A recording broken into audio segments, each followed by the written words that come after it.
Welcome back to Meeke. It's time for one of, if not my most favorite part of the show. I know it's mine. It's called No, This Is Real, and it's where I flesh out some of these headlines with Eddy V and Ed Vitagliano. Thank you so much for being in studio with me. My pleasure. I know you've got a lot going on, so the fact that you carve out this time to join me each week is really a blessing. I appreciate it. And I feel honored that you had me on here. Well, you know, that's what I do. Well, make people feel honored. No, I'm kidding. Let's get right into it. Are you ready for this? Are you big into CSI? Do you watch those shows or anything like that? I used to make fun of my wife who watched all those shows. And then I watched some, and they were very interesting. I didn't watch the CSI Miami much, but I would, when I was walking through the living room, if it was coming on, I always wanted to watch the opening where they have that scream from The Who, the song.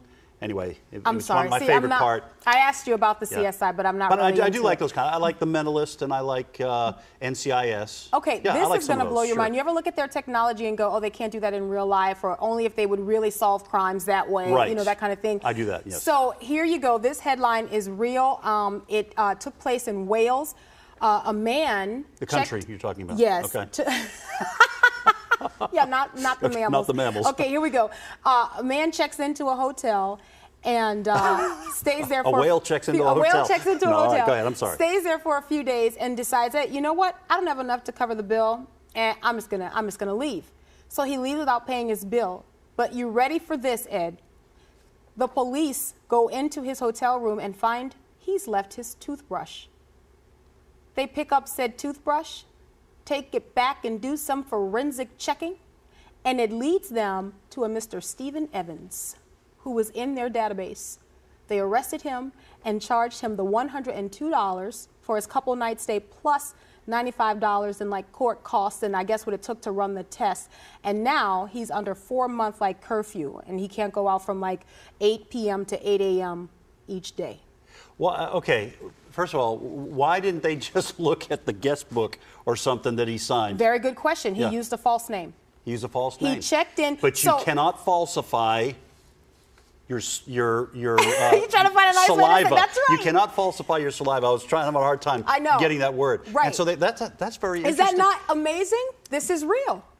You know, I guess it's Wales, so there's probably not a bunch of big crime going on. I guess not. Because I'm thinking if you've got murders and you've got all this kind of kidnappings and all that, you really have a job for the CSI people to do. Right. But instead they take the guy's toothbrush.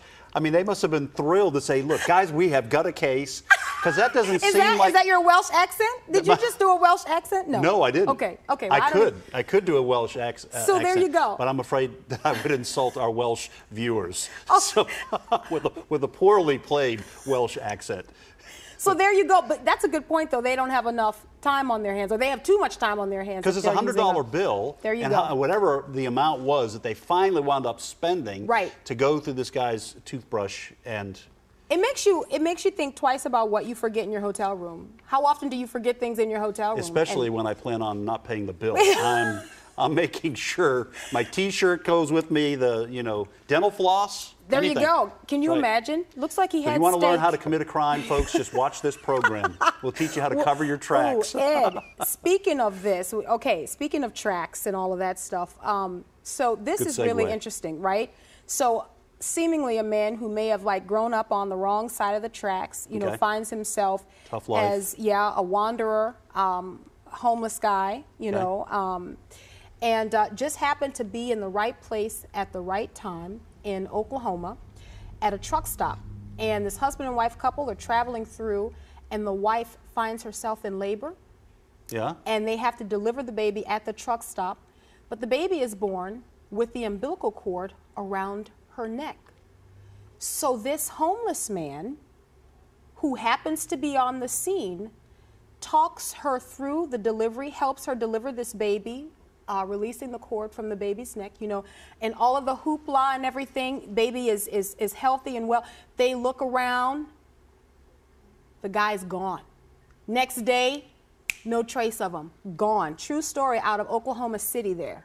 What do you make of that? Well, first of all, I didn't know it was possible to be in the right place at the right time in Oklahoma. Well, I mean, I'm sorry, I didn't I'm sure think there's there a was. country song about that. How did they know that he was homeless if they didn't find him afterwards? Well, the wife, and that's a great question. The wife kind of described him as like a vagabond, you know, smelly, and can you imagine that you're delivering your baby in a truck stop, and you've got this guy who you think is homeless. So then he just disappears. So angels unaware? Angels, that's what I'm thinking. That's what I thought, but I was like, how do you know?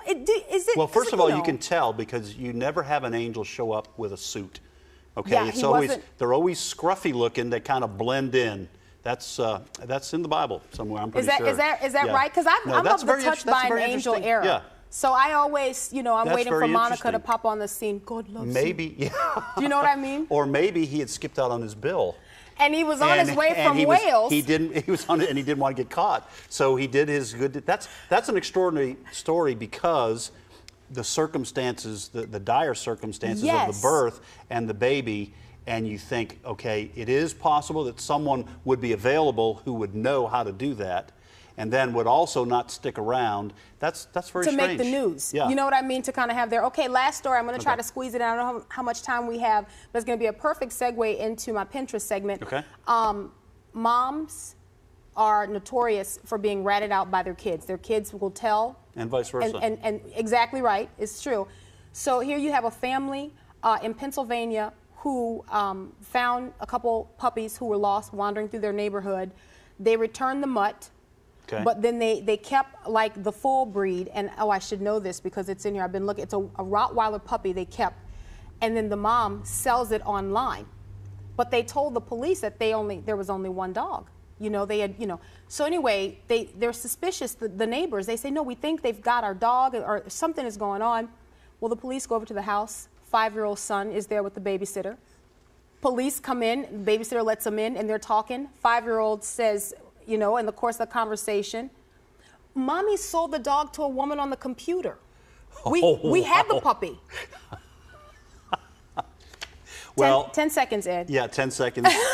That's why you should not break the law or sin against God, and if you plan on doing it, don't tell your kids. And don't leave the toothbrush. We'll use it against you. That's a perfect segue because I'm going to tell you what's got me all pinned up, and I need a kid to do it. Hopefully she won't use it against me.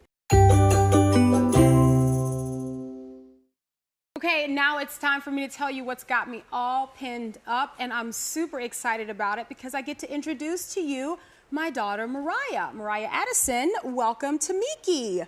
Thank you. I'm so glad that you've decided to join me because I'm going to get to tell our viewers about this incredible pin that I found on Pinterest. And it comes from a website called alphamom.com, and it just grabbed my attention because I saw this beautiful white t-shirt that had a neat little graphic that kind of looked like a crayon decoration, and it's something that you can do at home with your kids. Now, we know the weather's changing, and maybe you can still kind of go outside where you are and play around, but pretty soon we're not going to be able to do that. We're going to have those days where we just can't go out, and so what are you going to do inside? Well, I'm going to suggest that you make your very own graphic tee at home, and I'm going to show you how to do it. Again, this is my pin of the week for this reason. Mariah gets to be my helper. So we've started with a rainbow graphic that she's coloring, and she's going to finish that, and while she's doing that, I'm going to tell you all of the supplies that you need to make this really fun craft right at home. And even if you don't have kids, if you have grandkids and they come over to visit and you have them design their very own t-shirts, you have no idea how many cool points you're going to rack up. So here's what you need. Sandpaper, and you can use different grades of sandpaper. We're using fine sandpaper, but I just went ahead and got a pack that had different textures so we could experiment and see how those things would look. Of course, you're going to need the t-shirt. We've got a regular cotton t-shirt here, and then you want to use good quality crayons to make sure that when you make your impressions, they transfer really well. And then, of course, you're going to need an iron. Most of us have those at home, and then paper towels and a piece of cardboard to use as a divider. Once you go to transfer your graphic, I'm just using a manila folder. You just put that between your shirt there, and once you're ready to transfer, it'll help it not to bleed through. Really easy, really simple, and most of these things you're going to have at home already, so you're not going to spend a lot of money on this craft. Yet another reason why I love it so much.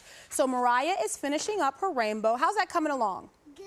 Good, you're doing a great job. I like that you're really coloring it in very darkly there, because the darker you go, the better your graphic is going to look once it goes on the t-shirt.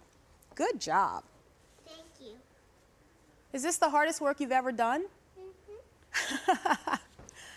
Oh, this is awesome. So watch how simple this is. So you have your rainbow here. This is amazing. You did a great job. Onto the t-shirt it goes. And just to protect your iron, you're going to take a piece of paper towel to put between your iron and your sandpaper. Your iron is going to be set on the cotton setting. You don't want it too hot. You don't want it too cool, because it's not going to transfer the graphic as well. 30 seconds is all it takes. And so when we did this at home, just kind of playing around, we just had the kids count. And so we've been doing this probably about 10 seconds. So Mariah, why don't you count to 20 for me? Okay. 1, 2, 3, 4, 5, 6, 7, Back and forth. 9, 10, 11, 12, 13, 14, 15, 16, 17, 18, 19, 20. At this point, I feel like I have to mention that I homeschool you. So there you go, 30 seconds there, and then you just peek under to make sure. What do you think? I think it's ready. I think it's ready too. And there you have it, your very own graphic t-shirt. I'm just gonna hold this up so the camera can get a shot. How fun is that? This is so cool. And so you're gonna wear a t-shirt that you designed. Here's an example of another one that we did at home. Just a little heart there. Isn't that awesome?